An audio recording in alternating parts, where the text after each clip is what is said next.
the dry well behind the farmhouse where wives disappeared. A Lakota chief pulled her up. The rope was still moving when I got to the edge, fraying at the knot. Whoever had tied it hadn't meant it to hold long. I crouched and looked down into the dark, 30 feet, maybe a little more. Limestone walls going straight down, slick with moss from some underground seep, and at the bottom a pale shape. A woman's face tipped up, eyes open, not screaming, just looking at me the way you look at something you're not sure is real yet. I said in Lakota first, then in English because I didn't know which she'd catch. "Can you hold a rope?" She said, her voice coming up dry and strange the way voices do from inside stone. "I've been holding this one for 2 days." So I knew she had something left in her. My name is St. Gleska. The white traders called me Spotted Tail, which was close enough, and I let it stand because arguing over a name wastes a morning. I was 51 years old that summer, which was 1873, and I had been the principal chief of the Brule Sikangu for 12 years. 12 years of councils and treaties and watching men sign their names to paper they would not honor. I was not what I had been at 30. Nobody is. At 30 I had been a war leader, fast and sharp, and not yet heavy with what I knew. At 51 I was something harder to name, a man who had stopped being surprised.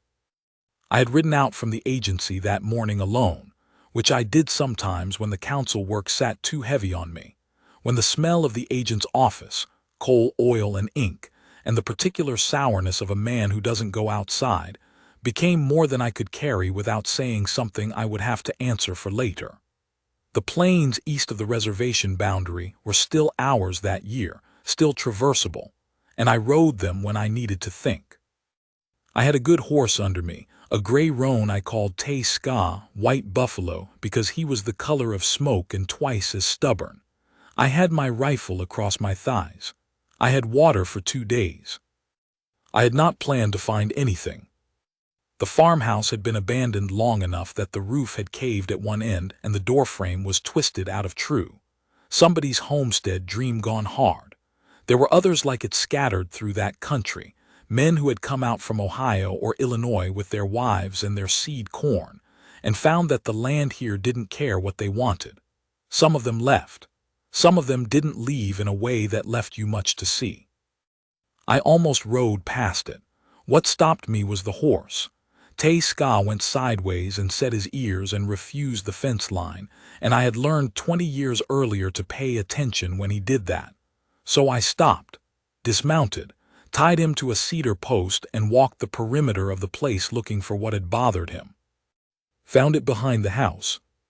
A circle of stones, some knocked down, what had been a well cover rotted through and collapsed, and the rope. Still moving. Getting her out took the better part of an hour. The rope she had was too short by 8 or 10 feet, and knotted to a rusted ring bolt set in the wall, which meant she'd been able to keep herself out of the water pooled at the bottom. That much was in her favor, because August water sitting in the dark in that kind of heat breeds things you don't want inside you, but not to climb. The ring bolt was too old and too far down the wall to trust. So I cut the rope free and tied my own lariat to the cedar post at the well's edge, and I fed it down to her, and I talked her through it. Both hands above the knot, feet flat on the stone, push with your legs, don't look down. She already couldn't look down. There was nowhere to look but up. The weight of her surprised me. She wasn't a large woman, but 2 days of effort had made her rigid, her grip locked, and she came up the way a fence post comes up when you pull it, all resistance first and then all at once. I had her by the wrists when she cleared the rim, and I pulled her the last 2 feet, and we both went backward and sat down hard in the grass beside the well. She was still holding the rope. Her hands didn't know how to let go yet. I didn't say anything. I gave her my water skin and waited. She drank half of it in one pull, coughed, drank again, and then sat there looking at the skin in her hands. She had dark hair gone gray at the temples and a face that had gone past pretty some years ago into something more useful. A line of blood dried down one arm from a cut on her elbow. Her dress was ruined, brown with mud and slick stone moss, and she had lost one shoe somewhere down there.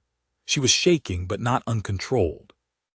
The shaking was her body catching up with what the rest of her had kept together while she needed to. She looked at me. I expected fear. You get used to expecting it. 51 years old and a chief, and I had watched it flicker across more white faces than I could count, that small rearrangement of the features, the calculation behind the eyes. Some of them were decent enough about it. Some were not. She said, "Your spotted tail."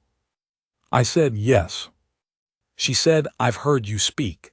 At Fort Laramie 3 years ago, you were talking to the commission." A pause. "You were the only one in the room who told them the truth." I didn't know what to say to that, so I didn't say anything. I handed her my spare moccasins, which were too big, and she put them on without being asked. Her name was Margaret Ellery. She had come out from Pennsylvania 12 years before with a man named Carl Ellery, who had built the farmhouse and the well and a barn that had since been dismantled by weather. Carl Ellery had been dead for 4 years, kicked by a horse and gone 3 days later from what started in his blood. She had stayed on because the land was paid for, and the children, she had 2, a boy of 15 and a girl of 12, had known no other home. She ran a small operation. Some cattle, a kitchen garden, eggs to trade at the settlement 8 miles east. She told me this walking back to where I'd tied the horse, walking carefully because the moccasins wanted to slip, not rushing the telling, not making it dramatic, just answering what I asked. I asked who had put her in the well. She stopped walking. She looked at the farmhouse the way you look at a thing that has complicated itself past what you expected. 3 men came 2 mornings ago, she said. I don't know their names. The children were already at the settlement. I'd sent them the day before with the egg money. The men wanted the land. They had a paper. She paused. The paper was probably real. There's been a survey running through this area. I'd heard the agency was renegotiating the boundary. It was, I said. They told me to go. I told them I'd need a week to arrange the children. They said no. She looked at the well, not the house. One of them thought the well was funny. He said it was the deed office for women who argued. The way she said it was flat. Not without feeling. There was feeling in it, all right, but it was the feeling of a woman who had already processed the horror of what happened to her and was now dealing with the plain fact of it, which told me something about her. You meet people who collapse into the bad thing and people who file it away. She was the second kind, which is not coldness. It is just a different architecture. I helped her up onto Te Ska. She didn't make a performance of not knowing how. She swung up, one shoe gone, moccasins too big, arms still shaking, and settled herself and held the pommel and said, "I'm ready." I led the horse. We made the Brule camp before dark. My sister Tashina, who had opinions about everything and was generally right, took one look at Margaret Ellery sitting sideways on my roan and came out of her lodge already carrying a blanket. She said something in Lakota that I will not translate exactly, but the gist was, I could not be left alone for 1 day without finding something that needed feeding. I said that was possible. Tashina put Margaret in her lodge, fed her, and kept the curious children back with the efficiency of a woman who has managed a camp for 30 years. I saw to Te Ska and then sat outside and smoked and thought about what the land was doing around us. The survey, the paper, the 3 men. I knew their type. Not specifically, I didn't know those 3 by face or name yet, but by what they were doing. They were early movers, men who ran just ahead of the official policy, who grabbed what they could before the law had fully decided to protect it. Sometimes the law never caught up. Sometimes it caught up and looked the other way. I had been watching this happen on the outer edges of Brule land for 3 years. It had not yet touched us at the center because I was careful, and because I had 1 or 2 friends at the agency who were honest men, which was not as common as it should have been. What troubled me more than the 3 men was Margaret Ellery's children. A boy of 15 could handle some things, but not 3 land grabbers who had already demonstrated their methods. And the settlement 8 miles east was not what you would call equipped to protect a widow's claim. I sat there until Tashina came out and said Margaret was asleep, and I should go to bed because I was not 20 anymore, and it showed. I went to bed. I didn't sleep much. In the morning I sent 2 of my young men, Thate Ska, White Wind, and his cousin Agla, east to the settlement to find the Ellery children and bring them to camp. I told them quietly, "Do not alarm the children, bring them without alarm, and if the 3 men are anywhere near the settlement, note it and come back. Don't engage." I was careful about that. I had learned the cost of giving an Indian Affairs agent a reason to write a report. Margaret was up before I finished giving the instructions.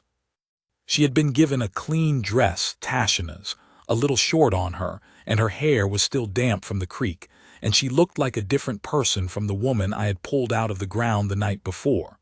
More herself, I thought. The well had been a temporary condition. This was the woman underneath it. She came over to where I was standing and listened to what I was saying to White Wind and Agla. She understood some of it, more than I expected, which I said so. "My husband traded at Fort Robinson," she said. 12 years, you pick things up." She watched my 2 men ride out. "You're sending them for my children." "Yes." "Why?" I looked at her, "Because someone has to." She held my gaze for a moment, not challenging, just measuring, and then she nodded. Not performing gratitude, just acknowledging a fact. That was when I started to understand what kind of woman she was. The children came in that afternoon. The boy, Thomas, who was tall for 15 and trying hard not to look scared, and the girl, Clara, who was 12 and not trying at all because she had apparently already decided that whatever the situation was, she would deal with it. She had her father's jaw, or so Margaret told me later. She walked into a Brûlé Sikingu camp and looked around and said, to no one in particular, "Can I water the horses?" Tashina, who also had opinions about children, gave her the job and a bucket. Thomas stayed close to his mother at first. He looked at me with the particular look a 15-year-old boy gives a man he isn't sure about, trying to be a man himself, not quite getting there yet, covering the gap with stillness. I recognized the look. I had worn it myself once. I let him be. Some things you don't push. The 3 men came to camp on the 3rd day. I had expected something like this. Not necessarily them coming to the camp directly. That took a particular kind of nerve or a particular kind of foolishness, and it turned out to be both, but some continuation of the problem. The world does not let you pull a woman out of a well and then leave the people who put her there to sort themselves out. They came in the early morning, before the cooking fires had been going long. 3 white men on 3 horses, riding in without asking, the way men ride when they have decided they are the authority. The one in front was heavyset with a beard going gray, and he carried himself like a man who had been right a lot in small rooms and thought that made him right everywhere.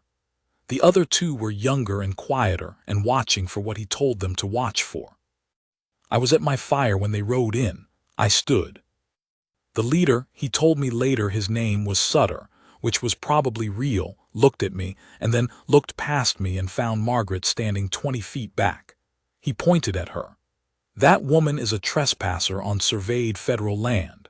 I have a legal claim filed in Rapid City and witnessed by the territorial judge. She's got no right to that property." I said, "She's not on that property right now. She needs to renounce the claim, sign it over, or there are legal consequences." I said she was put in a dry well. There was a silence, not a good silence. The 2 younger men shifted. The one on the left was working something over in his mind and not liking where it was going. Sutter said, "That's not," he stopped, started again. The well was for her protection. She was irrational. I looked at him for a long time. I had learned to do that, to let a silence open up until the other man feels compelled to fill it with something that makes his position worse. Sutter was not a patient man. He filled it.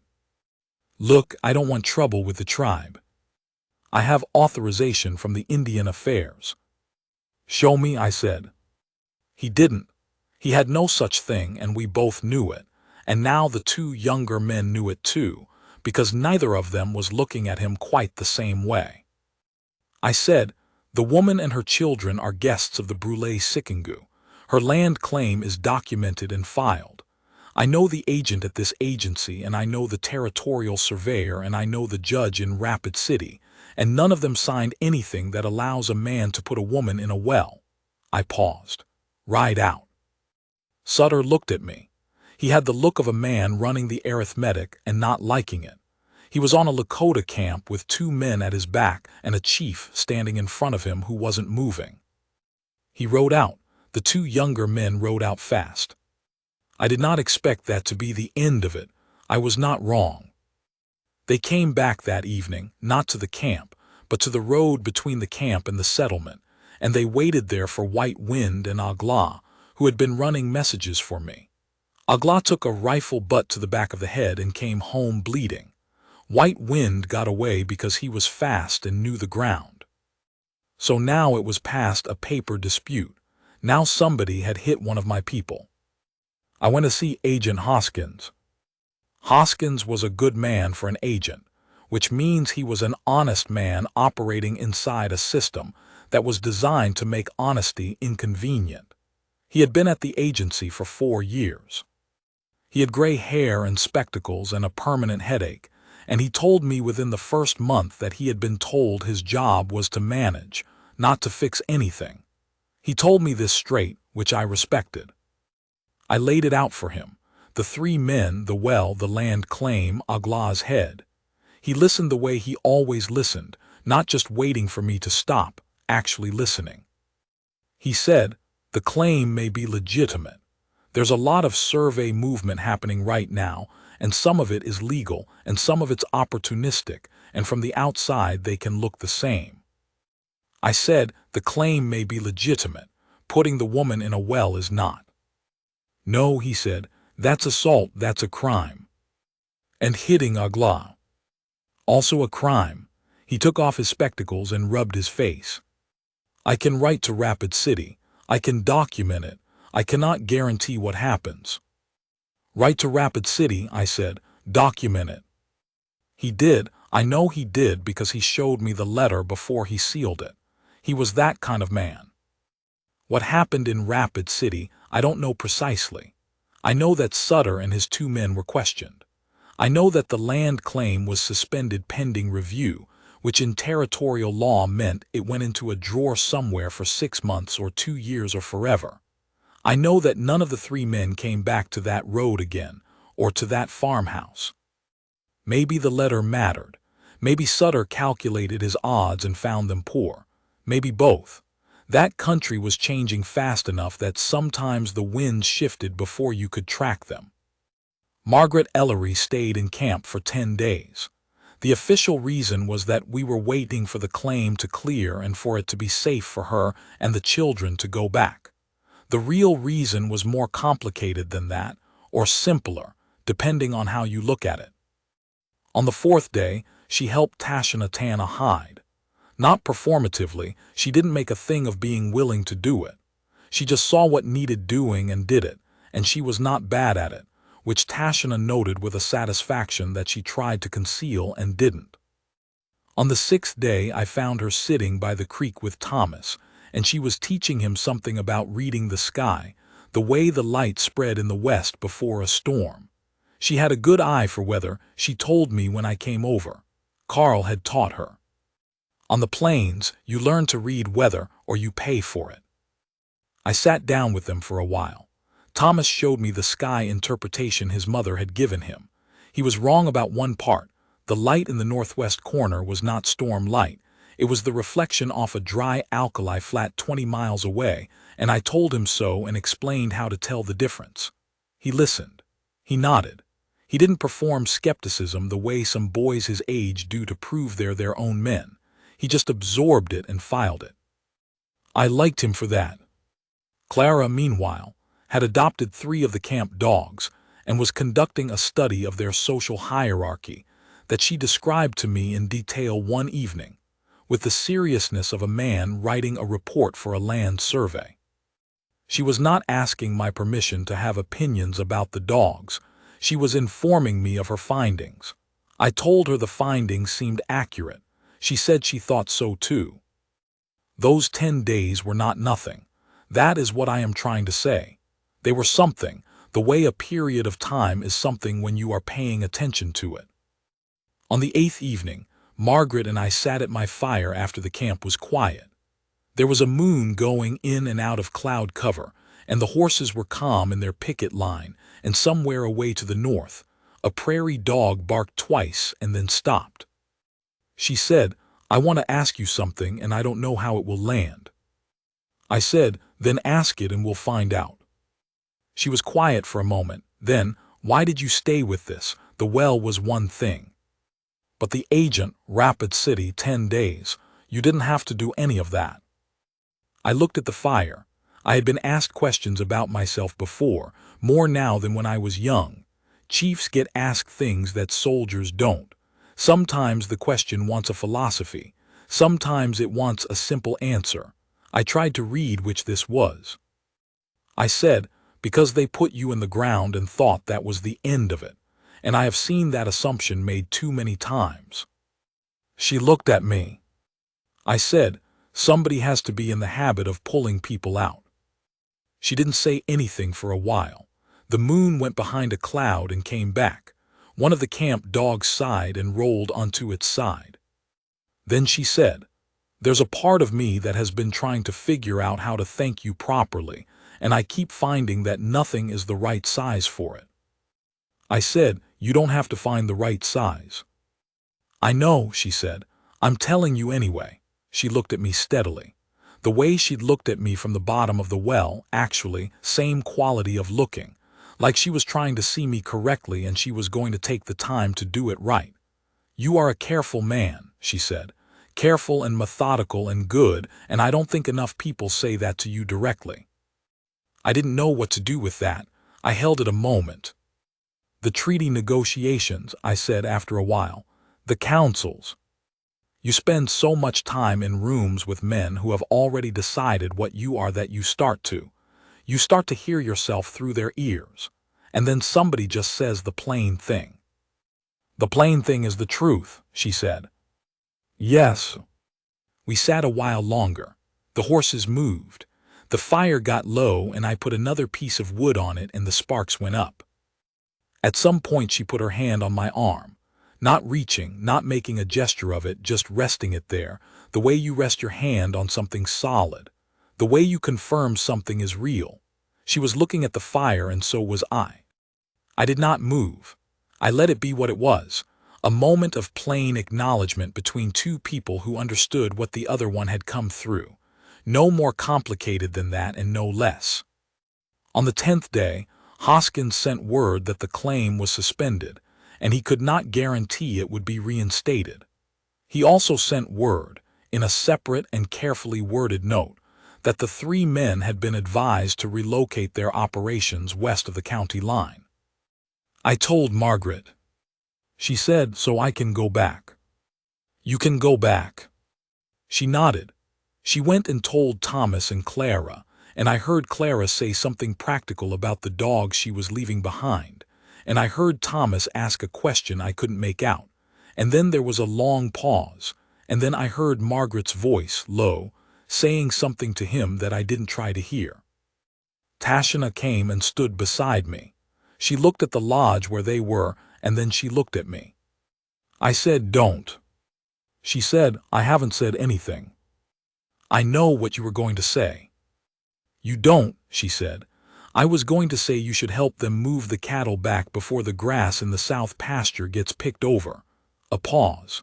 "That's all I was going to say." I looked at her. She looked back, very even. I said, "I'll help them move the cattle." We went back to the farmhouse the next morning, Margaret, the children, White Wind and Agla and 3 others and me. The cattle had not gone far. They were grazing the creek bottom a quarter-mile south of the house, 14 head of mixed stock that Margaret knew by sight, and she walked into the middle of them calling the lead cow by a name, Mathilda, which was not a name I would have chosen for a cow. But then I don't name cattle, and Mathilda came over and nosed Margaret's arm and the others trailed in behind her. Thomas and Clara moved them with a practiced ease that was good to watch. They had been doing it since they could ride. We got the cattle into the pen. White Wind and Agla fixed the fence posts Sutter's men had pulled down. I looked at the well. The rope was gone. I had taken it that first night. The ring bolt was still in the wall. I looked at it for a while and then I walked back to the house. Margaret was in the kitchen, the roof end that was still whole. She was lighting a fire in the stove, which was cold and would need coaxing. I found the woodpile around the back and brought in a good armload and set it beside the stove, and then I found a piece of oilcloth and caulked a gap in the window frame that was letting in wind. The glass was gone in one pane, and I filled it with a piece of cedar plank from the barn scraps. It wasn't beautiful. It would hold. Thomas found me later and without saying much of anything began working alongside me, the way a boy does when he has decided to trust you. We got the kitchen functional. We got the roof end evaluated. I told him what I saw, which timbers were sound and which wanted replacing, and how to do it, and he listened and nodded and asked good questions. Clara came in at some point and said the dogs were fine, and also that there was a hawk nesting in the collapsed end of the barn, and she had decided to leave it alone. I said that sounded right. I stayed through the afternoon, longer than was strictly necessary. I knew it was longer than strictly necessary. I helped Thomas get a window frame squared that had been twisted by the roof collapse. I helped Margaret move a shelf unit that had fallen across the back room doorway. Small work. The kind of work that says, I'm not going anywhere just yet. Around 4 o'clock, Margaret brought 2 cups of coffee out to where I was working on the fence gate. The hinge was pulled half off and I was resetting it, and she sat on the rail and handed me one. We drank coffee while I worked. She didn't fill the silence with talk. She just sat there in the late afternoon and drank her coffee, and I reset the hinge, and the gate hung square. I said, the gate will hold now. She said, a lot of things will. I looked up. She was looking at me directly, not performing anything. The sun was low and behind her, and I couldn't read her expression clearly, but I didn't need to read it clearly. Some things you just feel the weight of, the way you feel the weight of a rope in your hand, the way you know it will hold before you test it. She said, I'm not going to ask you to stay. That's not my place and I know it. I said, I have a camp to get back to. I know. And a council next week. I know. A pause, the gate swung once, twice, settled. She said, but you'll come back this way. It was not a question. It was also not an assumption. It was a statement of what she had read in me, laid out plainly, giving me room to confirm or contradict. I said, I'll come back this way. She nodded once. She took both cups and went back inside. I rode out at dusk. White Wind and Agla rode with me. The sky was doing something interesting in the west. Layers of color I don't have English words for, only Lakota ones, and even those don't quite get it. And Tay Ska was in a good mood, which he showed by trying to cut left toward the creek bottom and pretend it was an accident. I let him have the creek bottom for a quarter mile. He deserved it.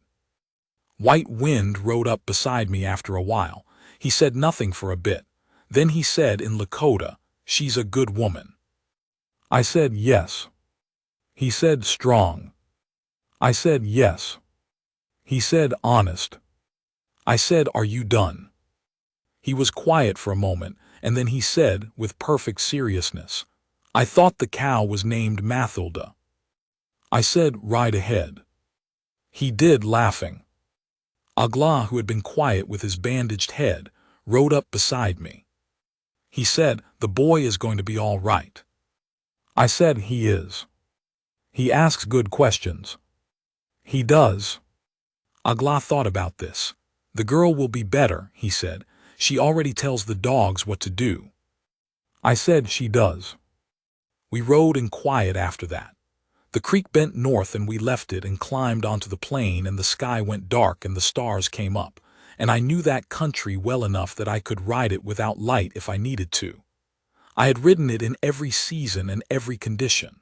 I had ridden it when I was young and certain, and when I was older and less certain, and when I was the age I was now, which was something else again. The thing about pulling someone out of a well is that it is not complicated while you are doing it. It is just a rope and a person and your own weight and strength. The complicated part is afterward.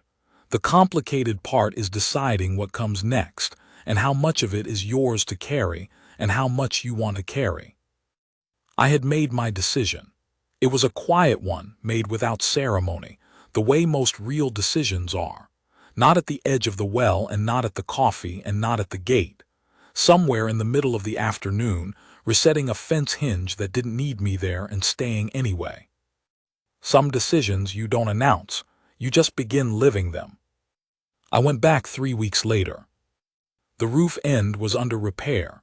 Thomas had gotten 2 men from the settlement to help, and he'd followed my instructions about which timbers, and they'd done it correctly. The gate swung clean. The well had a new cover, heavy oak planks, and a lock, which was maybe not what I would have chosen aesthetically but was probably wise. Clara was in the barn with the hawk's nest and a notebook, conducting further research. She informed me of her updated findings without being asked. Thomas shook my hand. He did it the way a man does it, not performing the gesture but meaning it. His grip was already strong. In 2 or 3 years it would be formidable. Margaret was in the garden. She heard me come around the corner and she looked up and she didn't say anything for a moment. Just looked at me the way she'd looked at me from the bottom of the well and from the fire and from the rail of the gate. Steady and clear and without any performance of what she felt. Then she said, "I thought you might come around noon. I made a lot of food." I said I was delayed. She said, "By what?" I said, Agla decided his head was well enough to go back to arguing about everything. She laughed, not a polite laugh, a real one, the kind that means your body does it before you can decide to. I said, "How's Mathilda?" She said, "Difficult, as always." We went inside. I have been asked over the years what it was.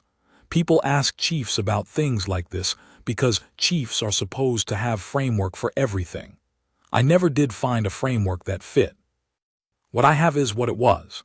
A woman who looked at a man who had spent 12 years in rooms with men who had already decided what he was, and she saw something different, and she said so plainly, and she chose to say it, and she kept choosing. There is nothing complicated about it. That's the part that surprised me. She chose a Lakota man when she did not have to. When it was not easy, when it made the settlement people uncomfortable, when the Indian Affairs Office sent a letter once asking if she was living on the reservation, which she was not, but they sent the letter anyway. She wrote back. I did not read the letter, but I know from the way she described writing it that it was direct and probably short. She was always direct. She was always honest. She did not dress things up. She said what she meant, and she meant what she said. And over 30 years of council work and treaty negotiations and watching men say one thing and mean another, that quality in a person had come to feel like water in dry country. I was not a young man when I pulled her out of that well. I was 51. I had buried a wife I loved. I had buried children. I had watched the world I was born into being taken apart piece by men with papers. I had learned to work inside the taking apart because the alternative was worse, but I had not been unaware of what it cost. What it costs is a particular kind of tiredness, not the body's tiredness, deeper than that. The tiredness of a man who has been careful for too long in conditions that required carelessness to survive. She saw that. She didn't comment on it directly. Margaret was not a woman who analyzed people to their faces, but she saw it, and she built a life alongside me with that knowledge in it, a life that said, "You can rest here, you can put the weight down here, you are known here, and knowing is enough." A good woman can do that. That's the whole of it. That farmhouse is gone now. The land changed hands twice after Margaret died, and someone who didn't know it was there plowed the well over. The cedar post I tied the lariat to is gone. But I remember the weight of the rope. I remember looking down into that dark and seeing a pale face tipped up, eyes open, already decided that whatever was coming next, she would meet it. She was right about that. She met everything that came next. Tay Ska died in the winter of 1878. I buried him in the creek bottom where he liked to go sideways on me, in the tall grass that comes up red in the fall. I told Margaret that evening and she listened, and she put her hand on my arm, the way she had at the fire that first night, no gesture, just there, and she said, "He was a good horse." He was. We sat a while. The fire got low. I put wood on it. The sparks went up in the dog's side, and somewhere the prairie dogs were quiet for the night. That is how most evenings went, toward the end. Quiet and ordinary and exactly right. The rope is gone, the post is gone, the well is plowed over. But I know what I pulled out of it. And she knew who pulled her. That was enough. That was more than enough. That was everything.